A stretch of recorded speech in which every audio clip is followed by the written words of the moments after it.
Oh boy, let's talk about it. Let's talk about it. Night of Champions. Let's talk about it. We here, we in the building. Without further ado, let's get right into it. Night of Champions 2025. Yeah, let's get right into the video on us, and I'll go over every match as we go along. Night of Champions. So I didn't hear a lot about this show heading into it. A lot of people didn't look forward to it due to the undercard. The two major matches, those being the King of the Ring final and the Undisputed Championship match, were the things to look out for. But everything in between wasn't exactly inspiring. The funny thing is, these are the pay-per-views that usually deliver because there's not a lot of pressure on WWE to make good on something, or the fact that it's a Big Four event. There's none of that here, and for some reason, over the last few years, these are the shows that surprisingly do good. So I don't want to waste time, let's get into it. Okay, the first match in the show is the final in the King of the Ring tournament. Randy Orton faces Cody Rhodes. It took a while for these two to come head to head, but it's finally here. With plenty of history between them, Cody Rhodes and Randy Orton's eventual feud promises to deliver in terms of depth and intensity. It's one of those stories you wish would go down, but it feels like they need some more time for it to materialize. The big story heading into this was not only the WWE Championship opportunity as the prize, but also Cody's lack of wins against the Viper in his career. The crowd was very I didn't like the fact that they didn't let Randy go loose, but my thing is they saving this for WrestleMania. That's the vibe I'm getting from this match. They're saving it for WrestleMania. So with Randy and how he was looking at him at the end of the match, I think they're saving this for WrestleMania.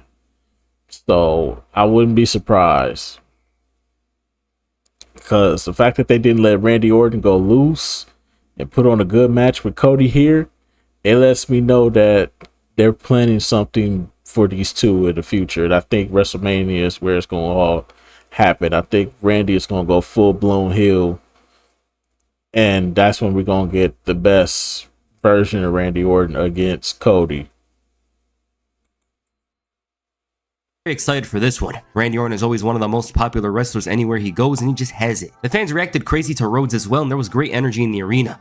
The match also seemed to indicate what we imagined the last few weeks, a heel Cody Rhodes. Rhodes felt like somebody who had no mercy and was determined to take advantage of any slight chance he had. He targeted Orton's back immediately, and I'm going to try to read deep into his character, but it looks like he's officially changed. That was the story of his title reign, somebody who was following the rules, and one of the most notable points where he broke that rule was his match against Kevin Owens. It almost looked like Rhodes was heading down a dark path, but then the John Cena story happened, and it seemed like they forgot about him. I'm glad they returned to that story because it was interesting to see somebody change before your eyes as opposed to having a full-on heel turn. I'll talk about that more in a moment. But Rhodes was the de facto heel, very opportunistic and refused to give Orton an opening. Orton as a face is funny, but even he would fall into temptation similar to Rhodes. It was a well-worked match, but you could see that it's like a free trial, something to give you before the real match in the future. It's destined to happen. We just don't know who's the heel gonna be in the future. Very good match. They had the back and forth, the false finishes, but it was missing something, and my personal belief is that it's deliberate. You know, the match, I felt like they had more to offer. Orton had his moment to end things with a brutal punt, and it's also a great reflection on Cody. Cody of last year wouldn't have done the punt, whereas today, he wouldn't hesitate like Randy Orton. Orton's hesitation ruined him here, and while he did become more of a rule breaker later on, the real chance to win it was with the punt.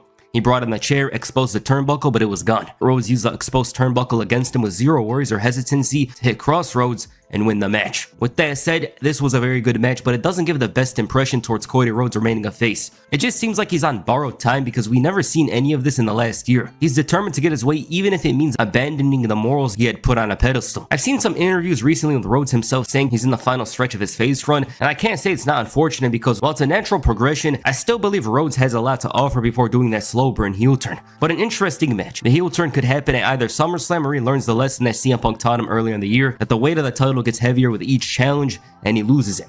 Regardless, Rhodes' story is one of the deepest in WWE right now. Rhea Ripley faces Raquel Rodriguez in a street fight.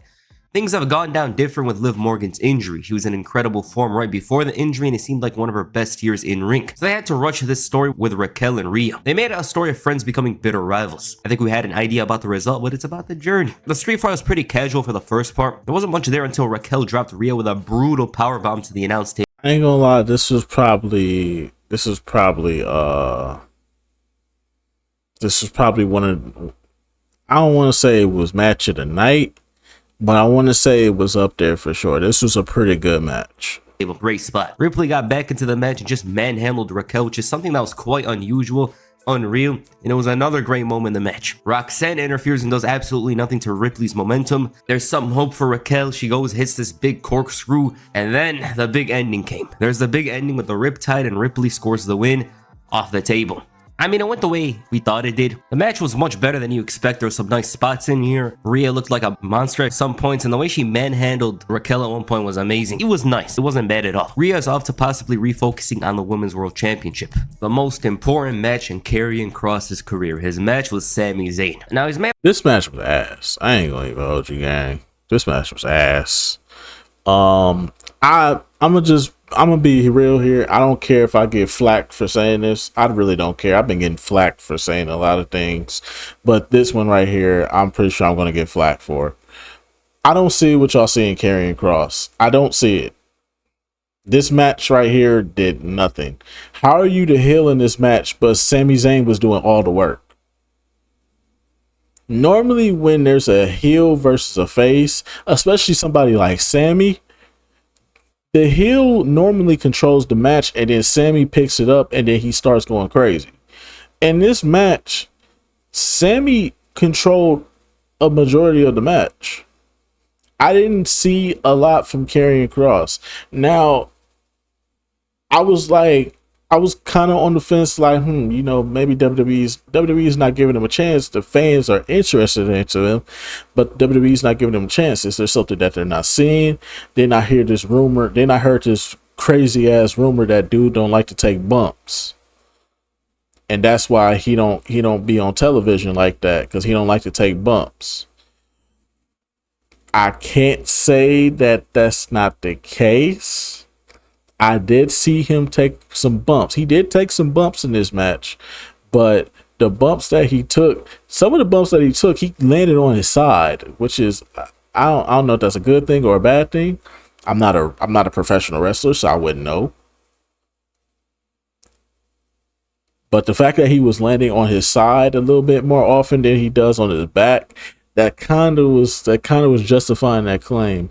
Another thing too, moveset, his moveset is like, it seemed like it's limited. I feel like if the fans are clamoring for you, and if the fans are clamoring for you, and this is the performance you're gonna give us, you can just stay in catering at this point, bro. I don't see what y'all see in him, bro. I don't. I get it. He tells good promos. There's plenty of wrestlers that have told good promos, but have been like not good wrestlers in the ring. There have been plenty of wrestlers like that, bro. But I don't see what y'all see in Karrion Kross at this point in time. Maybe I need to go back and watch his NXT work. Maybe. I don't know. Maybe that's the case. But for the most part, I don't see what y'all see. I don't see it. I don't see superstar. I don't even see mid-carder. I see jobber. This is what I see when I see Karrion Kross. I see jobber. I see a straight jabroni. I really don't see what y'all see in Karrion Kross. Outside of the promos, yes, he does a great job with promos, but aside from that, promos is just not enough. In this day and age, promos just not enough. Maybe back in the Ruthless Aggression era, because there were a lot of people who weren't really good in the ring, but they could tell but they were really good with promos. Like maybe back in that early PG era or the Ruthless Aggression era, but as at this point right now, if you can't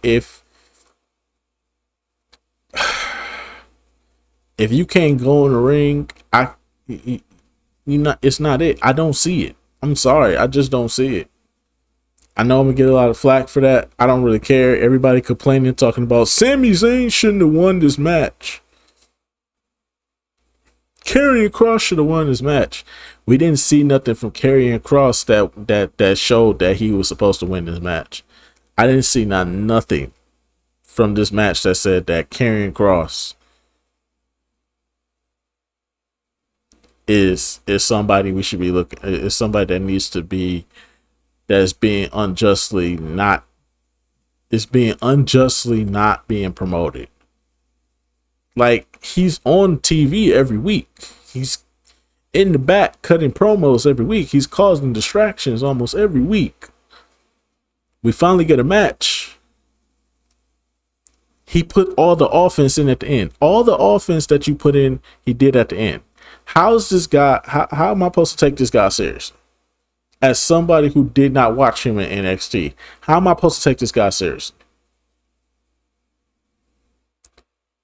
I sat there, I watched, I was waiting for him to do something. He waited. He didn't do nothing really to the end of the match. He started putting Sammy in a headlock. He started beating him up. He started finally he wasn't even telling the story properly. It was just a basic ass match until we got to the end.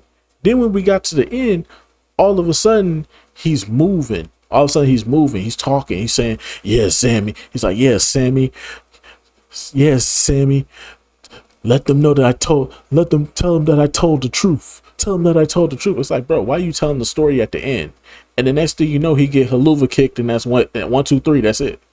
Like, I was sitting up here bored with this match. This match was boring. Sami Zayn was doing all the work. I didn't see nothing from this man. Not even a limb, like not even a limb target. Like, normally, if you're gonna be a heel, the most basic entity you could do in a match is target a limb, especially for somebody like Sami Zayn. Somebody like Sami Zayn, you could have easily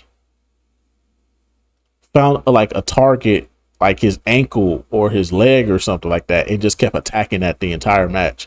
And you could have told an entire story, and you could have told the story that you was trying to tell with this. But no, this wasn't it. I'm sorry.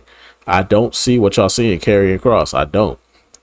This did nothing for me. This did not move the needle for me. I'm sorry. To all you Karrion Kross fans out there. A lot of headlines the night after WrestleMania with his shoot promo. A lot of his fans are upset with the direction of his character on TV, but it feels like WWE isn't in a rush to renew his contract. I've seen plenty of people wanting Kross to be in a more important position, and here WWE gave him something. It almost feels like he has to deliver here for his future. Even the commentary were saying this. I almost imagined Kross selling like Dolph Ziggler and just doing whatever it takes to secure the contract and the push. Match was solid. It was decent, but I didn't like it that much. Kross took the back bumps, which was a topic of conversation on the internet. I didn't read too much into it. And one thing I hoped Kross would improve was implementing more of his character in the match. Because as an in-ring guy, he's not exactly my favorite. I feel like he's got to add more to his character, and we didn't see much of it until the end of the match. Throughout it, he had the advantage. Sami Zayn was very popular with the crowd here in Saudi Arabia, which is natural, it's obvious. But like, I didn't feel much watching this match, and that's the issue with it. My favorite parts of the match weren't Kross, it was always Sami Zayn. There was this one point in the match which got me kind of confused. It was the 3-count KO rule. I thought WWE stopped using it, but it seems like they brought it back here. I like the 3-count KO rule, but them changing these rules every now and then is kind of dumb. Other than that, the best part with Karrion Kross in this match is the ending. He displayed some of that dark character. You know, he's mostly composed. Here, he was losing it and wanted Sami Zayn to acknowledge him and all that. Other than that, he didn't do much. Zayn won the match here, and I'm actually left with more questions rather than answers as it pertains to Kross's future in the WWE. Jacob Fatu defends the United States Championship against Solo Sikoa. Family turned rivals. Jacob Fatu hates everything that Solo stands for, and it's funny to see that the bloodline... See, this is the thing, though. This is the thing right here. I don't get how people are buying into this Karrion Kross character, but Solo Sikoa is putting in work. I don't get how we're not talking more about Solo Sikoa and we're talking about Karrion Kross because Karrion Kross cuts good promos. Okay, cool. He cuts some cool promos. That's all right. But Solo Sikoa has been putting into work. We're talking about the promos. We're talking about character development. Solo Sikoa has been putting into work. I'm happy that he got the U.S. title in this match because he did what a heel was supposed to do. He told his story. He told the story of why him and Jacob Fatu are in the ring. He told the story of why he's the bad guy and Jacob Fatu was turning into the good guy. The story, it was simple and to the point. And I enjoyed this match. This was a really good match between both of them. Solo got enough offense in. Jacob got enough offense in. Obviously, you know, the bloodline thing happened where the interference comes in, but they introduced a new guy. So, yeah, it is what it is. We still waiting on Zilla Fatu to show up. We all still waiting on Zilla Fatu to show up. When's Zilla gonna show up? I don't know. Maybe somewhere down the line Zilla will show up. Probably after SummerSlam, probably. But as of right now, I feel like Solo should hold on to that title. I say Solo should hold on to that title at least until I don't want him to hold on to it till WrestleMania. I don't want him to have the US title by WrestleMania. I don't want Jacob Fatu to try to get it back by WrestleMania. I want Jacob Fatu to get it back by the Royal Rumble so he can be the guy going forward with the US title.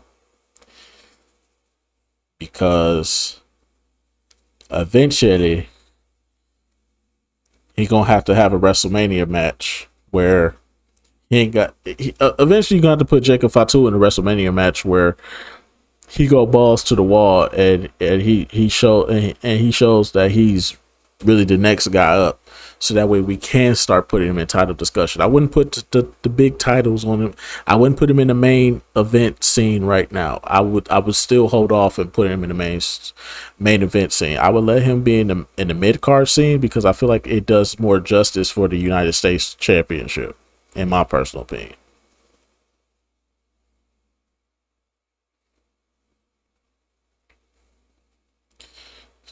So I'm perfectly fine with Solo having the title for right now. I want him to hold on to it for a good amount of time. Like, I at least want him to at least let him end off 2025 with the title and go into 2026, and then we start focusing on getting the title off of him. So I say for the remainder of the year, keep it on Solo and let him and this new bloodline, let them build themselves up, man. I would love to see this new version of the bloodline dominate SmackDown, because rumor has it Roman is going to Raw. Rumor has it Roman is going to Raw. And the universe has expanded and gone into a much deeper hole. They get so many of these stories that I wouldn't be shocked if they did a Samoan Rumble in the future. The match was pretty fast and back and forth, but then they had to slow it down. Solo was working, slowing down the pace. He was complaining about wanting love from Jacob. And it was supposed to be serious, but I was laughing. It was just funny. Great overthrow. Jacob no-sells it. He has momentum, but then JC Mateo interferes. Tonga Loa makes his long-awaited return, but this isn't enough to take out the champ. Fatu was going crazy. He knocked down all three of them, had the title one, but then a new Samoan was unlocked. They've renamed him to Tala Tonga. Tama Tonga and Tonga Loa's brother. He obviously overpowers Jacob Fatu. This leads to the victory for Solo Sikoa and a new champion. I've heard rumors about this in the last couple of days, but it's just funny actually seeing it because there's always a new Samoan unlocked. Like every time we saw Tama Tonga, Tonga Loa, Jacob Fatu, Solo Sikoa. There's so many of them. The funny part is they have their own stories and their big feuds are mostly with each other. It's crazy. With regards to the match, I actually liked it a little more than others, not gonna lie. There was something to enjoy there. Mostly from Jacob Fatu, but it wasn't bad at all. Asuka and Jade Cargill in the final of the Queen of the Ring tournament. This is a very strange final. I never really thought of it. Asuka here used her experience to take care of Cargill. I hate how the crowd just didn't show any type of love to Jade. I didn't like that at all. I felt like if you're not gonna cheer for her, just boo her. You know what I'm saying? They gave her no reaction whatsoever. And it's not like she's a job or anything like that. She's been putting in the work. I hated the fact that they didn't that the crowd just was not reacting to her at all. Every time Asuka got into offense, they were going, Asuka, yay. But when Jade started beating, when Jade was controlling the match and whooping ass, crickets. And I hated that. I hated that for her because I really wanted her to, you know, have her moment. But, you know, it is what it is, gang. It is what it is. I don't think that Jade is not worthy of a response. If you're not gonna cheer for her, just boo her. They didn't even want to boo her. They just stayed completely silent every time. I guess that was Saudi Arabia's way of saying we don't fuck with Jade. I guess we don't fuck with Jade, but we fuck with Asuka, which is understandable. Asuka's been been with the company for a longer period of time. People aren't familiar with Jade, which I don't understand, but I don't understand it. I mean, at least boo her at the bare minimum. But no reaction though. It just fucked the whole vibe of the matchup.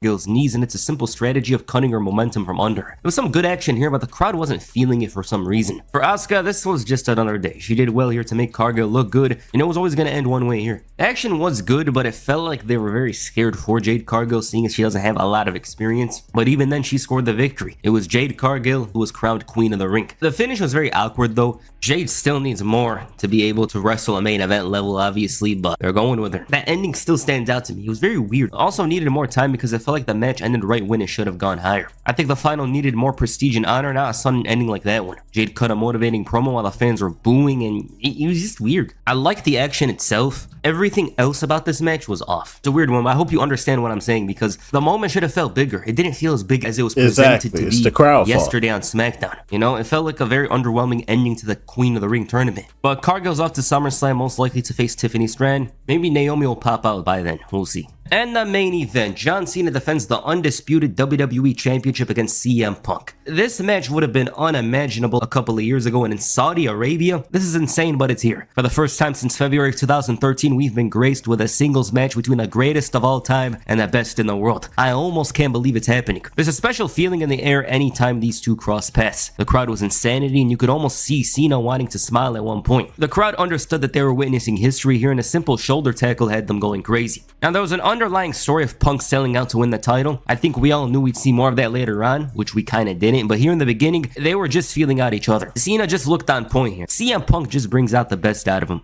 He's very slow though, but that's with age. They kicked it up a notch with Cena leading things here. The sequences were good. All they were missing was the speed, and this second AA for some reason got me. I was almost convinced Punk came to Saudi Arabia to have an uneventful loss. And there's the third. Cena was conflicted. He dropped the title and almost cost himself the match. Ref gets knocked down and Punk had him there. Then this match turns into Bloodline rules. Why? Well, they're lazy. Rollins shows up with the briefcase. He teases cashing in. Cena hits this amazing tackle on the referee. It was very exciting. I was laughing my ass off when that happened. Up and aura farming on the ramp like, bro, the greatest of all time needs your... Then this rant, this is when it started getting out of hand. I was like, okay, this is random now.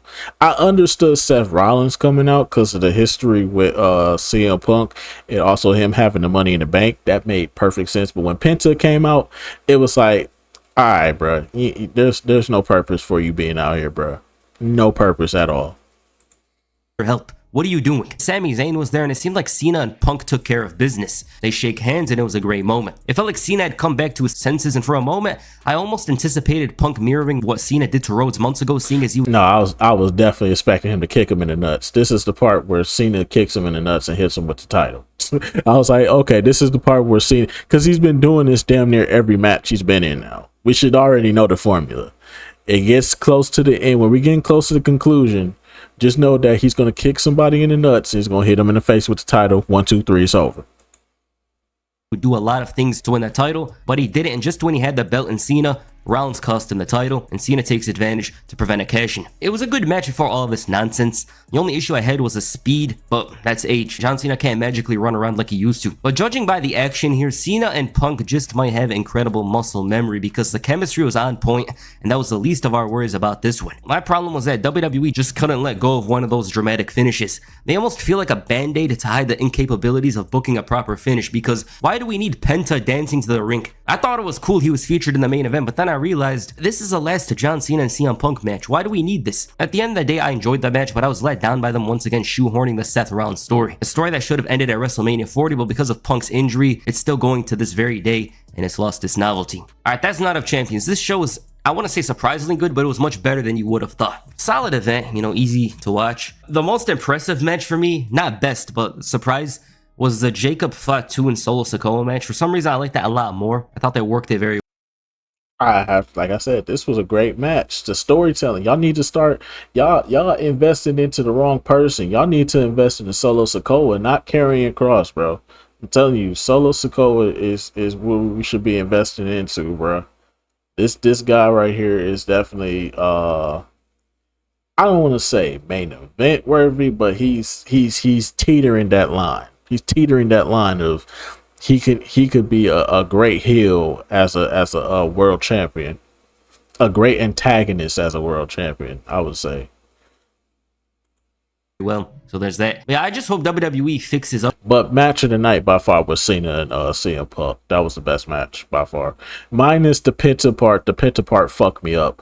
But aside from that, I feel like Cena and CM Punk told a really good story in the ring, and I feel like that was the match of the night. That was the one I was the most invested into. So yeah, that's just me though.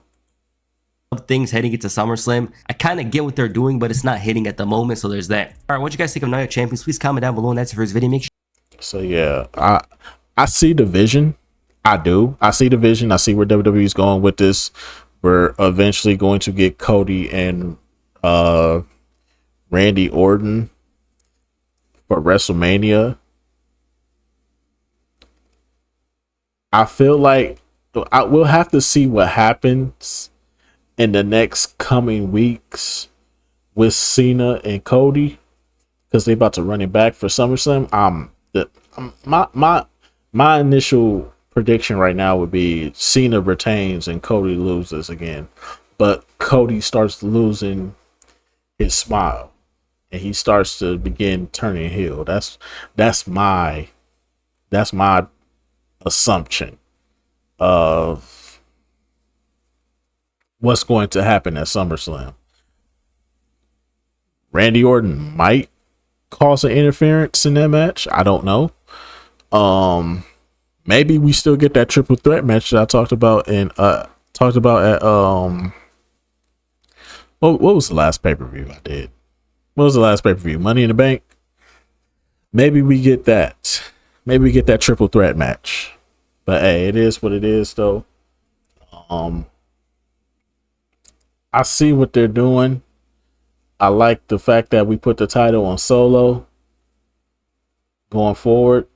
I also like the fact that Jade was the right person to put over. I don't see what y'all seeing Karrion Kross. I think that Solo is the guy that y'all should be investing your time into. That's just me personally. But yeah, aside from that though, pretty solid. I give it a C plus. Very predictable, but we did move the needle a little bit. The needle was definitely moved a little bit. Not as much as Money in the Bank was, but the needle was definitely moved a little bit. We had some changes. We had a couple of unexpected victories. And yeah. And we let the plot thicken a little bit. So yeah. We'll see how that Seth Rollins dynamic with Cena, because now I think Seth Rollins got Cena in his crosshairs now after this. I think there's gonna be some problems between him and Cena going forward. But you also have Cody in the mix, and I don't know if Seth wants to interfere with Cody or if he wants to interfere with whatever going on with Gunther. I think him interfering with Gunther make more sense than him interfering with Cena at the moment. But it is what it is, though. Anyways, though, I'll see you on the next video. Till then, bye.